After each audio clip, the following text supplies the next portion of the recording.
Our movie begins with a shot of Rand's apartment. The camera's panning around the place and she can be seen at random areas and doing random things. Then it gets into a shot of her sitting on her couch and looking at her fine dust measuring device, which shows her that the fine dust level is high and she shouldn't go out. Now the next scene shows Rand walking into her wardrobe, while she also narrates and says that she's a vampire, and that for a long time she watched the humans develop. But as she enters her wardrobe, it reveals a secret room just right behind her hung jackets. Rand continues to narrate how civilization brought her various benefits while she walks towards her fridge. When she opens it, it's filled with sunscreen and mist, revealing that one of the benefits humans gave her is that she can now protect herself from the sun. She applies a lot of that sunscreen on her face, neck, and hands, and sprays a lot of that mist in the air, lets it all fall on her face, all in this exaggerated way. In the next shot, Rand steps out of her apartment, all dressed up with a large, stylish black hat,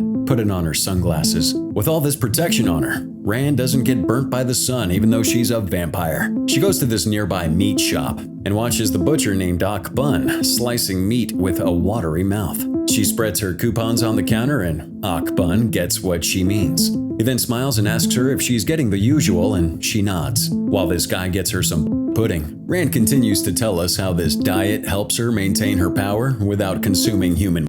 So the guy gives her the pudding, but then points out that Rand looks paler than usual, so he gives her a lump of extra meat to go, while telling Rand not to be picky with food. Now the next scene shows Rand in her secret room, blending and putting her pudding in containers for her to consume. She also feeds a stray cat outside. Then while drinking her blended pudding, she hears a sound from outside. She goes to check on it and sees her door open with a paper stuck on it. Now covering herself from the sun, she goes to the door to get that paper and checks outside to see if she can see that person who left it. There she finds her landlady, Molja, dice in hand, licking her teeth, looking at Rand in this intimidating manner. She then gestures for her to read the paper. To our surprise and Rand's, it tells her that there's a 300% increase in her rent, so now feeling the pressure and desperation to earn money, Rand goes out to dish out flyers for her makeup business on the sidewalk. However, people just ignore her. With no luck, Rand walks home in disappointment that night, and while she's walking, she stops to talk to her stray cat friend,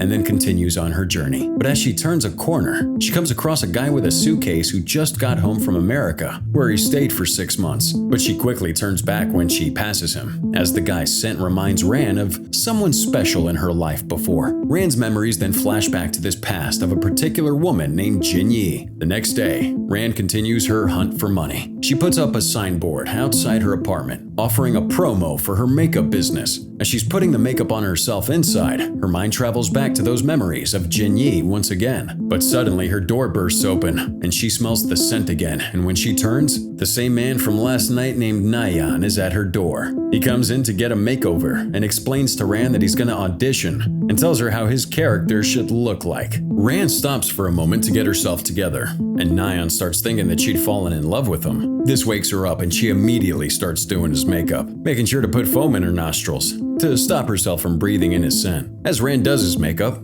Nayan starts seeing her in a different way and realizes that she's very beautiful. But suddenly that foam comes out of her nose and she starts breathing in that scent, causing her to almost bite his neck. Fortunately, Molja suddenly arrives and asks the two what they're doing. It's then revealed that she is Nayan's mother. She starts getting mad at him for wanting to be an actor. However, Rand holds her back, which allows Nayan to escape and go to his audition. After he leaves, she then makes Rand an offer. She tells her that if she stops doing Nayan's makeup from now on, she'll decrease her rent in exchange. So without any hesitation, Rand quickly agrees to that. Later that evening, Rand passes by Ak Bun in the bar. She calls out to him and joins him for a drink inside. They talk about Rand's increased rent, and Ak Bun points out that Rand hasn't aged in the 20 years they've known each other. As Rand goes home, Nayan can be seen waiting for her with some money in hand. She quickly covers her nose again, but Nayan pulls her hand away to pass her the money. He tells her it's payment for the makeup earlier that day. He then tries to kiss her, but she ignores him and goes to her door.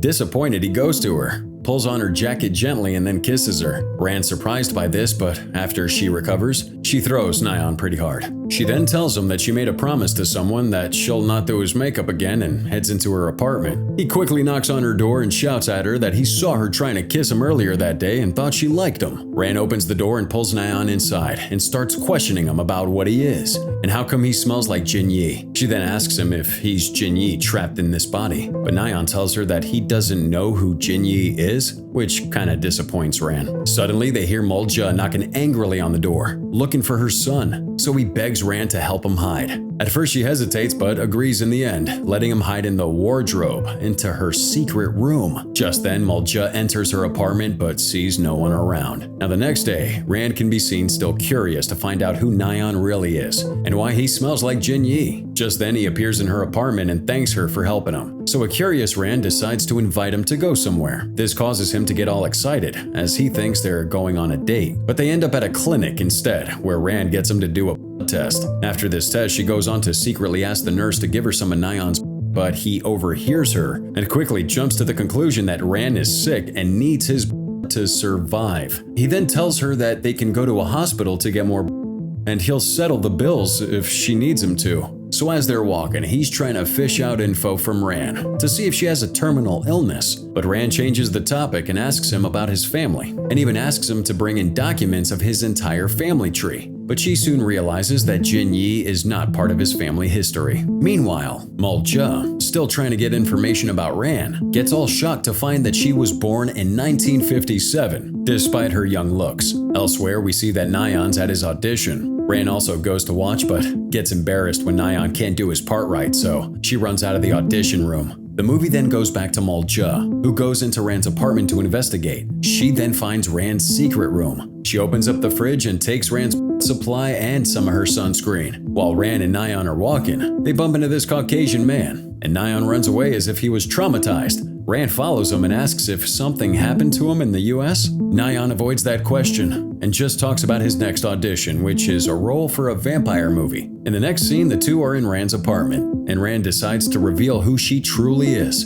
and also tells him who Jin Yi really is. She tells him that she was the only one who accepted her and didn't judge her for being a vampire, and she was the one who helped her out a lot. This surprisingly doesn't scare Nayeon away. Rand then starts helping him with his audition, but as they practice, he confesses his feelings for her and tells her that it's not too late to turn him into a vampire. Rand obliges, so she kisses him and goes to bite his neck, and the scene continues with her biting on it. However, she bites a little too much of him and he soon tells her that it hurts. She immediately lets go and has these flashbacks of what happened to Jin Yi also. Nayeon then collapses to the ground. Rand quickly carries him to go to the hospital, ignoring the sun outside, and as she's taking him there, her skin starts burning, but she doesn't stop. However, she does get burned too much and soon collapses with Nayeon. Luckily, Akbun comes to their rescue and helps Rand by taking Nayeon to the hospital with the cart. The next scene shows Nayeon fully recovered and is waiting for Rand outside her apartment. He then lets himself in to wait for her. Rand returns in the evening and they talk about her being a vampire. They even joke about her age. But suddenly, Mulja comes in and confronts Nayeon and why he's in Rand's apartment. Suddenly, Mulja wants to turn into a vampire. Well, that shocks both of them, and they're surprised how Mulja knows about this secret. It's then revealed that she had found Rand unconscious on the side of the street where she collapsed from carrying Nayeon under the sun and had asked Akbun to save him. The scene then shifts back to the present where Mulja can be seen trying to convince Rand once again to turn her into a vampire, which Rand still disagrees. So she offers to cut her rent, but Rand negotiates to also cut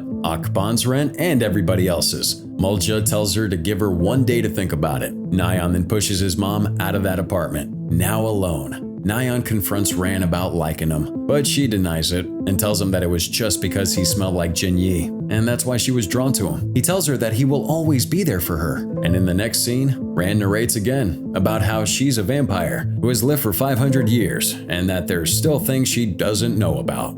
Always a pleasure having you guys around. Thanks for watching.